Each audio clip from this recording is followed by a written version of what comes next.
Ta parole est une lampe à mes pieds, une lumière sur mon sentier. Psaume 119, verset 105. La méditation.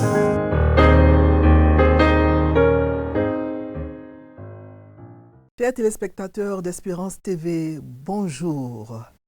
Nous allons lire la parole de Dieu avec vous en ce jour, comme nous le faisons chaque jour. Et je vous souhaite la bienvenue à cette émission, la méditation, cette émission au cours de laquelle nous lisons, méditons, commentons la parole de Dieu. Voilà. Alors nous utilisons donc pour la méditation le lecteur de la Bible, qui est le guide de méditation qui est édité par la Ligue pour la lecture de la Bible. Et pour le mardi 15 octobre 2024, le texte que le lecteur nous propose, qui nous est proposé par le lecteur, est 1 Samuel 17, versets 41 à 58. 1 Samuel 17, 41 à 58, c'est le texte que nous allons lire pour le mardi 15 octobre 2024. Et nous allons d'abord prier. Seigneur Dieu Tout-Puissant, Dieu auteur de la Bible, nous venons, Seigneur, à tes pieds pour que tu nous enseignes. Nous prions que tu nous disposes entièrement à l'écoute de ta parole et qu'elle puisse nous faire du bien au nom de Jésus. Amen. Voilà, donc 1 Samuel 17, versets 41 à 58, c'est le texte du jour et je vais le lire dans la version Louis II. 1 Samuel 17, 41 à 58. Le Philistin s'approcha peu à peu de David et l'homme qui portait son bouclier marchait devant lui. Le Philistin regarda et lorsqu'il aperçut David, il le méprisa, ne voyant en lui qu'un enfant blond et d'une belle figure. Le Philistin dit à David, « Suis-je un chien pour que tu viennes à moi avec des bâtons ?» Et après l'avoir maudit par ses dieux, il ajouta, « Viens vers moi et je donnerai ta chair aux oiseaux du ciel et aux bêtes des champs. » Verset 45. David dit aux Philistins, « Tu marches contre moi avec l'épée, la lance et le javelot. Et moi, je marche contre toi au nom de l'Éternel des armées, du Dieu de l'armée d'Israël que tu as insulté. Aujourd'hui, l'Éternel te livrera entre mes mains, je t'abattrai et je te couperai la tête. Aujourd'hui, je donnerai les cadavres du camp des Philistins aux oiseaux du ciel et aux animaux de la terre. Et toute la terre saura qu'Israël a un Dieu. » Verset 47. Et toute cette multitude saura que ce n'est ni par l'épée ni par la lance que l'Éternel sauve, car la victoire appartient à l'Éternel et il vous livre entre nos mains. Aussitôt que le Philistin se mit en mouvement pour marcher au-devant de David, David courut sur le champ de bataille à la rencontre du Philistin. Il mit la main dans sa gibecière, il prit une pierre et la lança avec sa fronde. Il frappa le Philistin au front, et la pierre s'enfonça dans le front du Philistin qui tomba le visage contre terre. Verset 50. Ainsi, avec une fronde et une pierre, David fut plus fort que le Philistin. Il le terrassa et lui ôta la vie sans avoir d'épée à la main. Il courut, s'arrêta près du Philistin, se saisit de son épée qu'il tira du fourreau, le tua et lui coupa la tête. Les Philistins, voyant que leur héros était mort, prirent la fuite. Et les hommes d'Israël et de Juda poussèrent des cris et allèrent à la poursuite des Philistins jusque dans la vallée et jusqu'aux portes d'Écron. Les Philistins blessés à mort tombèrent dans le chemin de Shaharaïm jusqu'à Gath et jusqu'à Écron. Verset 53. Et les enfants d'Israël revinrent de la poursuite des Philistins et pillèrent leur camp. David prit la tête du Philistin et la porta à Jérusalem, et il mit dans sa tente les armes du Philistin. Verset 55. Lorsque Saül avait vu David marcher à la rencontre du Philistin, il dit à Abner, chef de l'armée, « De qui ce jeune homme est-il fils, Abner ?» Abner répondit, « Aussi vrai que ton âme est vivante, ô roi, je l'ignore. » « Informe-toi donc de qui ce jeune homme est fils, dit le roi. » Et quand David fut de retour après avoir tué le Philistin, Abner le prit et le mena devant Saül. David avait à la main la tête du Philistin. Verset 58. Saül lui dit, « De qui es-tu fils, jeune homme ?» Et David répondit, « Je suis fils de ton serviteur Isaïe, Bethléemite. » Amen. Quand l'Éternel est invité dans nos combats, c'est le thème du lecteur pour le passage que nous venons de lire, 1 Samuel 17, versets 41 à 58. L'histoire du combat entre David et Goliath fait partie des histoires les plus célèbres de la Bible. C'est une histoire bien connue, même par les non-chrétiens. J'aime beaucoup lire et commenter cette histoire. Elle ravive ma foi et ma confiance en Dieu dans mes moments difficiles. Les armées d'Israël et celles des Philistins se rangent en ordre de bataille pour faire la guerre, selon 1 Samuel 17, versets 1 à 3. Chaque camp occupe le sommet d'une colline avec la vallée d'Éla qui les sépare. Les Philistins avaient confiance en leur armement qui était en fer, car ils possédaient donc l'art de travailler le fer. Ils avaient confiance en leur force, en leur nombre, leur expérience de la guerre, car ils avaient été plusieurs fois vainqueurs des Israélites dans le passé. Et surtout, ils avaient avec eux un certain Goliath, un géant, non seulement par la taille, mais aussi en orgueil. Il mesurait environ 3 mètres. Et il portait une armure pesant plus d'environ 90 kilos, pesant plus de 90 kilos. Il provoquait depuis 40 jours, et cela 2 fois par jour, les armées d'Israël au combat. Les Israélites, par contre, étaient effrayés, démoralisés.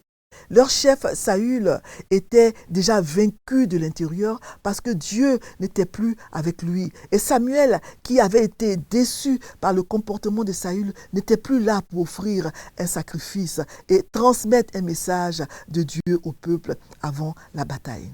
Alors David, sur ordre de son père Isaïe, se rend sur les lieux de la bataille pour apporter de la nourriture à ses frères qui ont été engagés dans l'armée.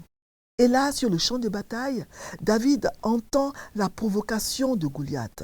1 Samuel 17, versets 23 à 25. Il jetait en effet chaque jour un défi à l'armée d'Israël. « Donnez-moi un homme pour que nous nous battions ensemble. » Il n'y avait eu jusque-là aucun homme pour relever ce défi, car les enfants d'Israël avaient peur. David accepte de relever le défi de Goliath. Il dit au roi Saül qu'il est prêt à affronter Goliath, le Philistin géant dont tout le monde avait peur.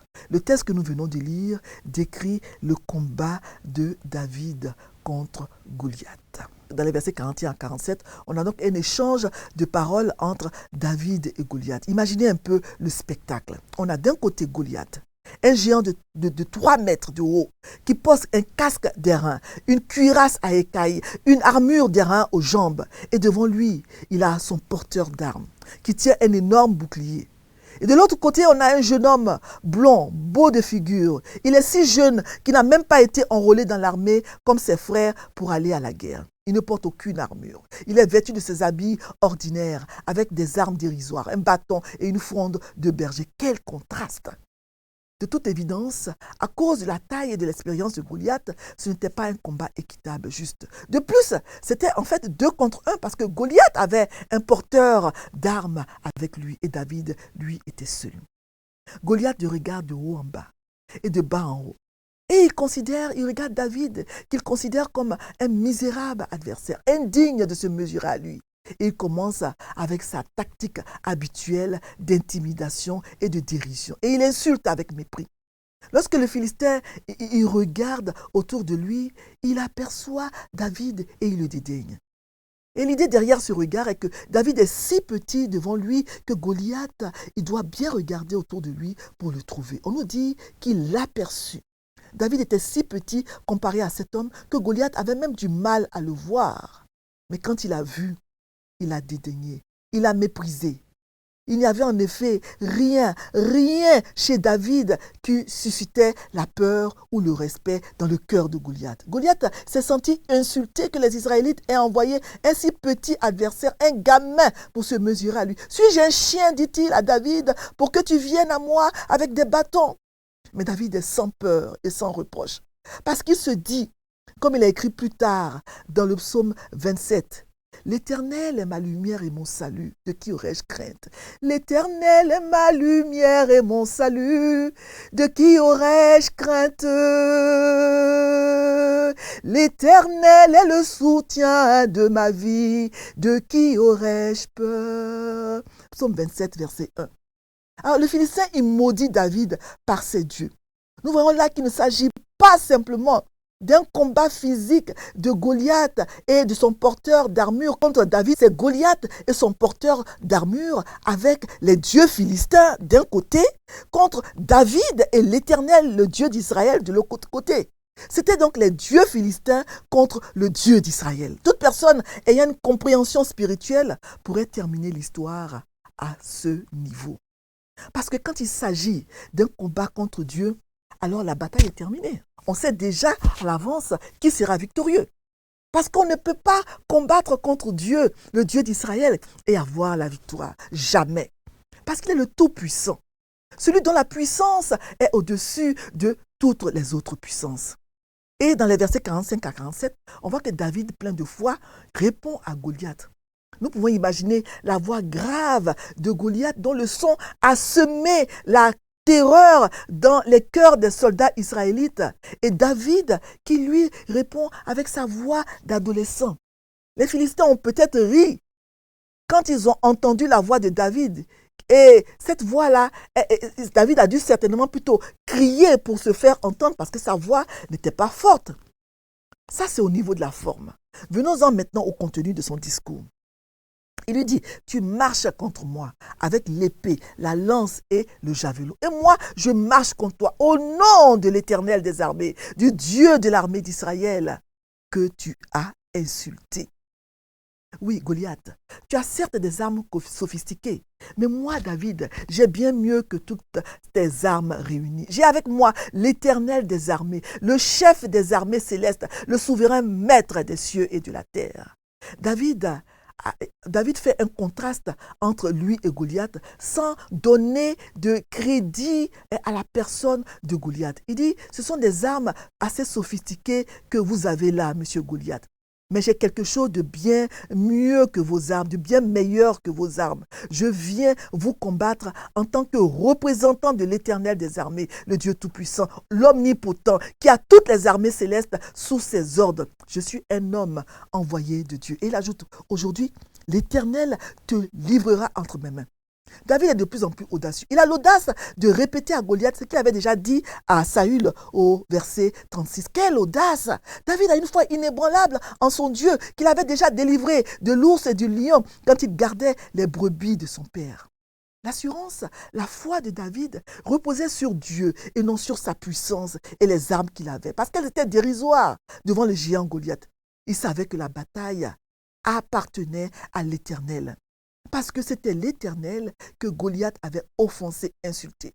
Et l'Éternel lui-même allait défendre sa cause. On ne se moque pas de Dieu. David ajoute, afin que toute la terre sache qu'il y a un Dieu en Israël. David ne combattait pas pour sa propre gloire, mais il voulait que la gloire soit rendue à Dieu. Il voulait que toute la terre sache qu'il y a un Dieu vivant et puissant en Israël. Et toute cette multitude saura que ce n'est ni par l'épée, ni par la lance que l'Éternel sauve. Les enfants d'Israël, qui avaient oublié de recourir à Dieu pour lui demander du secours dans la guerre qu'il menait contre les Philistins, avaient besoin de savoir, de se souvenir à nouveau qu'il y a un Dieu, qu'ils avaient un Dieu tout-puissant, un Dieu qui pouvait les délivrer. Saül et le reste des soldats d'Israël ne croyaient pas vraiment que la bataille appartenait à l'Éternel. Mais David leur rappelle cela, car la victoire appartient à l'Éternel. Et il vous livre, vous Goliath, entre nos mains. Remarquez encore une fois l'humilité de David. Ce n'est pas, il vous livre entre mes mains, moi David, mais il vous livre entre nos mains, nous les Israélites. Les versets 48 à 54 décrivent donc le combat corps à corps physique entre David et Goliath. Dans les versets 48 à 49, on voit que David tue Goliath. Voilà, Goliath, il est furieux de l'audace de ce petit David. Donc, il va s'approcher, pensant tuer rapidement ce petit garçon qui ose le défier, lui, le grand Goliath. Mais David ne s'enfuit pas. Il ne se cache pas, il ne panique pas, il ne se met pas à genoux pour prier. Ce n'est pas le moment, ce n'est ni le moment ni l'endroit. Au lieu de cela, David se dépêche et court à la rencontre du Philistin. Quelle audace, quelle foi, sans peur et sans reproche. Ah, j'aime cette histoire de David et de Goliath. Chaque fois que je la lis, elle ravive ma foi. David compte certes sur Dieu, mais il ne reste pas assis, il agit, il combat jusqu'à obtenir la victoire. C'est ce que nous devons faire nous aussi. Ne pas rester assis, mais combattre. Il y a un temps pour prier et un temps pour agir. David met la main dans sa gibecière, il prend une pierre et la lance avec la fronde. Il frappe le Philistin au front et la pierre s'enfonce dans le front du Philistin qui tombe le visage contre terre. Tout le monde dans l'armée d'Israël pensait, Goliath est si grand que je ne peux pas le battre. Mais David pensait le contraire. Il s'est dit, Goliath est si grand que je ne peux pas le manquer. Chez David, la grandeur de Goliath qui effrayait les soldats israélites a été considérée au contraire comme un atout, un avantage. Comme il est grand et gros, je ne peux pas le manquer. Je pourrais l'atteindre facilement avec ma fronde. Et c'est ainsi qu'armé d'une foi inébranlable, David a tué Goliath. Et dans les versets 50 à 54, David il décapite Goliath avec sa propre épée et Israël se déchaîne contre les Philistins. L'épée de Goliath dont il était si fier et sur laquelle il comptait pour tuer les gens a été utilisée pour lui couper la tête, le décapiter. Ce qui faisait sa force, sa fierté a été utilisé pour le réduire à néant. Alors, ce sont les cris de victoire dans le camp d'Israël, la confusion et la déroute dans le camp ennemi, celui des Philistins. Scène mémorable. La mort de Goliath sème la débandade dans l'armée des Philistins qui fuit dans tous les sens. L'exemple de David et la mort de Goliath redonnent aux enfants d'Israël la foi et le courage qu'ils avaient perdus. Et ils vont poursuivre les Philistins et gagner ainsi la guerre. Souvenons-nous du défi que Goliath avait lancé aux Israélites. Il était le suivant, ce défi-là. Choisissez un homme qui descende contre moi. S'il peut me battre et qu'il me tue, ben, nous vous serons assujettis, nous les Philistins. Mais si je l'emporte sur lui et que je le tue, vous nous serez assujettis et vous nous servirez. Voilà. Donc, en fait, les Philistins, à la mort de Goliath, ils auraient dû se rendre aux enfants d'Israël, selon le défi que Goliath leur avait lancé, sans combat. Mais le diable, lui, ne tient jamais ses promesses. Et dans la dernière partie du texte, les versets 55 à 58, on voit un David victorieux de Goliath qui se présente au roi Saül. Les questions que Saül pose au sujet de David peuvent sembler étranges parce qu'il avait déjà rencontré plusieurs fois, étant donné que c'était David qui jouait de la harpe pour l'apaiser quand il était agité par un mauvais esprit. Et c'était aussi David qui avait été désigné pour porter ses armes, selon 1 Samuel 16, versets 16 à 23. Mais peut-être que Saül a reconnu David, mais il a simplement posé des questions sur ses antécédents familiaux parce qu'il avait promis sa fille en mariage à l'homme qui allait tuer Goliath. Il voulait donc avoir peut-être plus de renseignements sur son futur gendre, peut-être, mais on n'en est pas sûr. Alors, quelles sont les leçons que nous pouvons tirer de ce texte de 1 Samuel 17 ? Le combat de David contre Goliath est l'un des plus célèbres passages de la Bible, comme je le disais tout à l'heure. Il nous enseigne que les hommes regardent à l'apparence, mais le Seigneur regarde au cœur. Dans cette histoire, c'est le petit, le faible, le vulnérable qui gagne le fort, le puissant.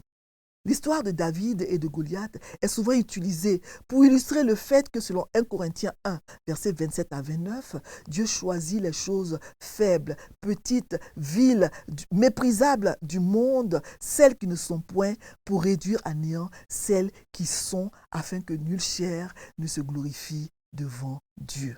Avec la foi et la confiance en Dieu, nous pouvons vaincre des géants dans nos vies. Ce n'était pas non plus la première fois que les Juifs affrontaient et vainquaient les géants au combat, parce que les Juifs avaient déjà combattu et vaincu un autre géant qui nommé le roi Og. Dans Deutéronome 3, verset 11, on en parle. Mais par la foi dans les promesses de Dieu, il avait combattu en ce moment-là. Ils avaient combattu Og et il avait vaincu. Mais les Juifs avaient oublié cette histoire et ils tremblaient devant Goliath. Si Saül avait eu la foi, Il aurait rappelé aux Israélites de faire confiance à la fidélité de Dieu pour vaincre leurs ennemis. Parce que Dieu dit dans Exode 23, le verset 27, il dit, j'enverrai ma terreur devant toi et je jetterai le trouble parmi tous les peuples au milieu desquels tu entreras. Je ferai en sorte que tous tes ennemis te tournent le dos. La puissance de Dieu avait vaincu par le passé l'armée de Pharaon à la mer Rouge. Sa puissance également avait vaincu les rois du Jourdain dans le pays de Canaan. Sa puissance avait livré la terre promise aux enfants d'Israël. Dieu veut que tu saches qu'il est assez puissant pour accomplir ses promesses envers toi. Promesses de salut, promesses de restauration dans tous les domaines de nos vies, promesses de guérison, etc. Les promesses de Dieu sont nombreuses et il est un Dieu qui, n'étant pas un homme pour mentir, ni un fils d'un homme de l'homme pour se repentir, accomplit toujours ses promesses. Il est écrit dans le psaume 138, verset 2, passage aussi que j'aime beaucoup, que la renommée de l'Éternel s'est accrue par l'accomplissement de ses promesses. Pourtant, si tu ne connais pas ces promesses, quelle foi peux-tu avoir si tu ne connais pas les promesses de Dieu? Il faut connaître la parole de Dieu, lire la Bible et connaître les promesses que Dieu nous fait afin de nous appuyer sur elles, car la foi vient de ce qu'on entend et ce qu'on entend vient de la parole de Dieu, selon Romains 10, 17. En effet, Saül était le roi, le leader du peuple. Et comme tel, c'est lui qui aurait dû encourager le peuple, l'exhorter à ne pas avoir peur des Philistins et de leur géant Goliath. C'est lui qui devait encourager le peuple à avoir la foi. Mais il ne l'a pas fait parce que lui-même avait été rejeté déjà par Dieu et il n'avait donc plus aucune intimité avec Dieu. S'il avait encouragé le peuple, celui-ci aurait été motivé et encouragé dans le combat, encouragé à défier le géant Goliath et celui-ci ne se serait pas moqué du Dieu d'Israël. On voit dans ce texte l'importance de la parole. Il faut proclamer la parole. La victoire avant de combattre. La foi vient en écoutant la parole de Dieu et en la proclamant. On voit donc dans 1 Samuel 17, les versets 41 à 51 qu'on a lus, que David a proclamé la victoire avant même d'avoir combattu Goliath, malgré toutes les circonstances défavorables dans lesquelles il se trouvait. David a gagné en proclamant hardiment le nom de Dieu avec foi. Avant la bataille, Goliath a provoqué David et son Dieu. David a gagné en proclamant hardiment le nom de Dieu et en agissant ensuite avec foi. On ne se moque pas de Dieu, on ne défie pas Dieu. Goliath s'est moqué de David parce qu'il n'avait apporté qu'une fronde et des pierres, parce qu'il pensait que c'était une bataille physique, c'est ce que Goliath pensait. Mais David, il s'est moqué de Goliath parce qu'il avait apporté une épée, une lance, un javelot pour un combat spirituel, vraiment.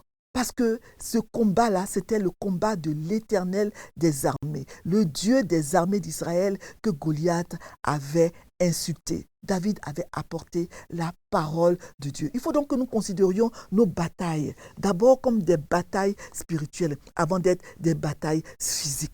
Si vous faites confiance à Dieu, il vous donnera la victoire dans vos batailles. C'est à genoux, dans la prière, que nous devons gagner nos batailles avant de voir la réalisation de nos victoires dans le monde physique. Voilà. Alors, c'est vraiment un beau texte.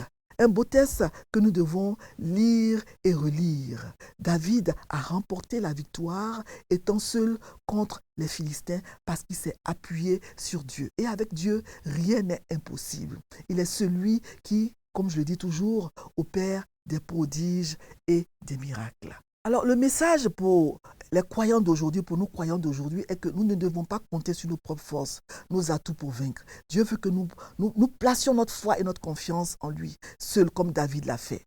Les uns se glorifient de leurs chars, les autres de leurs chevaux, mais nous comptons sur l'Éternel notre Dieu, dit le psaume 20, verset 7. Ce n'est pas une grande armée qui peut donner la victoire au roi et le sauver. Voilà. Ce n'est pas par leur épée, ce n'est pas par l'épée que les enfants d'Israël ont possédé le pays. Ce n'est pas par leurs bras qu'ils ont été sauvés. Ce n'est pas par leur force, mais Dieu les a sauvés. Dieu les a soutenus. Est-ce que vous avez confiance en Dieu pour qu'il puisse pour vous délivrer et vous donner la victoire, quel que soit l'ennemi, la situation, le problème? Dieu a récompensé David parce qu'il a agi avec une obéissance guidés par la foi. Nous devons nous aussi vivre une vie d'obéissance guidée par la foi en Dieu pour obtenir la victoire, pour triompher de tous les Goliaths de nos vies. Moi, le verset qui m'interpelle dans ce texte, parce que je ne vais pas répondre aux questions du jour qui sont la question 1, la question 3, la question 7, par manque de temps, mais je vais juste répondre à la question A du lecteur, qui est quel verset m'interpelle le plus dans ce passage. Et pour moi, le verset qui m'interpelle le plus, c'est le verset 47. Et toute cette multitude saura que ce n'est ni par l'épée, ni par la lance que l'Éternel sauve, car la victoire appartient à l'Éternel. Ce n'est ni par l'épée, ni par la lance que l'Éternel sauve, car la victoire appartient à l'Éternel. C'est le verset qui m'interpelle dans ce passage. Beaucoup de versets m'interpellent, mais celui-là m'interpelle le plus. La victoire appartient à l'Éternel. Nous prions. Seigneur, merci parce que tu nous rappelles, à travers ce beau texte de la bataille de David contre Goliath, que la victoire t'appartient. Nous devons te faire confiance, avancer sur le chemin de la vie en te faisant confiance, parce que rien n'était impossible. Seigneur, tu nous donnes la victoire dans les situations difficiles. Nous devons avancer, marcher sur le chemin de la vie en comptant sur toi. Même si nous sommes faibles, même si nous sommes petits, même si nous n'avons pas grand-chose, tu peux nous donner la victoire sur des personnes plus grandes, plus fortes, plus influentes. La victoire sur tous les Goliaths de nos vies. Nous voulons marcher toujours en comptant sur toi. Seigneur, donne-nous la foi dans n'importe quelle situation et aide-nous à toujours avancer en comptant sur toi. Merci Seigneur pour ce passage et aide-nous à l'appliquer dans nos vies. Au nom de Jésus. Amen. Amen. Que le Seigneur vous bénisse et qu'il vous garde, qu'il vous donne la victoire sur tous les Goliaths de vos vies. Amen. Ta parole est une lampe à mes pieds, une lumière sur mon sentier. Psaume 119, verset 105. La méditation.